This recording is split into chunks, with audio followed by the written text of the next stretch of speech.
আসসালামু আলাইকুম everyone, it's by Amir Khan. Welcome to new another video. আজকে আমরা চলে এসেছি মালদ্বীপের রাজধানী মালেতে। তো এখন আমরা যাচ্ছি একটু বিচে হাইকিং করতে।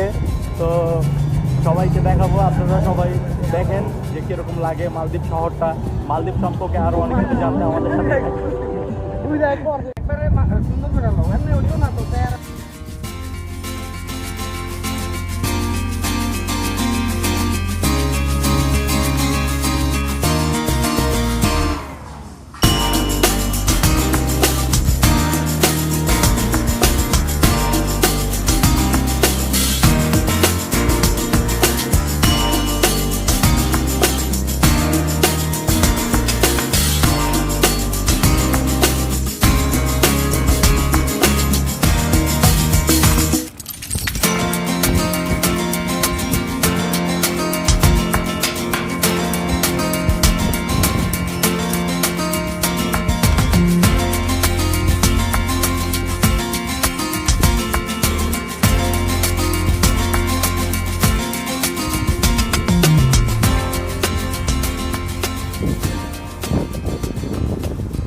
এই সাইডটা দিয়ে এখন লোকজন খুবই কম, কারণ আমরা যে সাইডে গোসল করছি সেই সাইডটা দিয়ে আর লোকজন অনেক বেশি নামে। এই সাইডটা দিয়ে নিরিবিলি আছে, তাই এই সাইডটা দিয়ে আমরা গোসল করার জন্য আবার সিদ্ধান্ত চেঞ্জ করে এই সাইডে আসছি।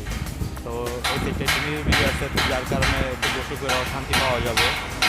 এই জন্য আমরা এই সাইডটা দিয়ে গোসল করবো এখন।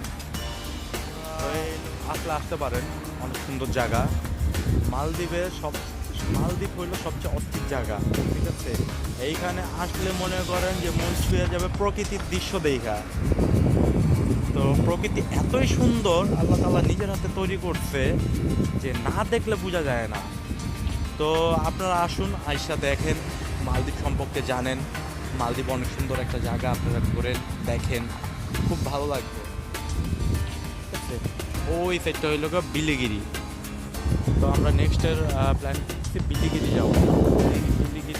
যাবো নেক্সটে।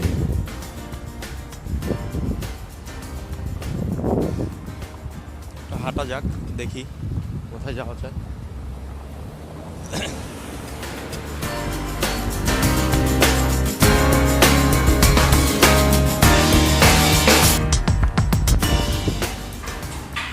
রাস্তাঘাটগুলো অনেক সুন্দর, মন ছুঁয়ে যাওয়ার মতো।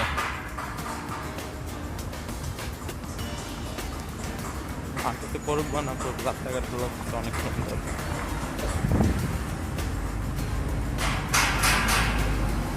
এটা হলো বাস। এটার ভিতরে আবার হয়েছে কি, আপনার টিকিট বলতে হইল গিয়া কার্ড সিস্টেম করা।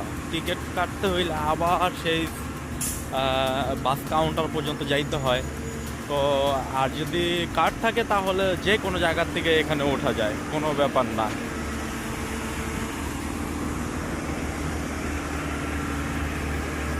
বাসগুলো করতে অনেক অস্থির, পুরো বাসগুলো এসি করা। অনেক সুন্দর একটা সিস্টেম করছে মালদ্বীপে, যার কারণে এই বাসটায় 10 টাকা দিয়ে আপনার ঘোরা যায়, ঠিক আছে? 10 টাকা দিয়া। ওকে,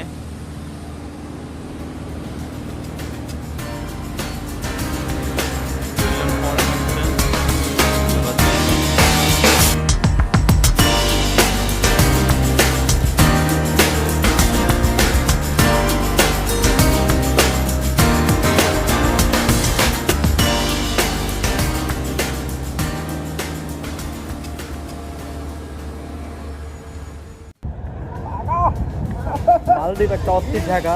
এখানে আসলে মানুষ এনজয় ছাড়া আর কোনো কথা নাই। তবে আমরা এখন দেখতেছি যে কতটা এনজয় করা যায় এখানে। তো ওরে বাবা, ঢুকতে পারবো? হ্যাঁ, ঢুকতে পারছি।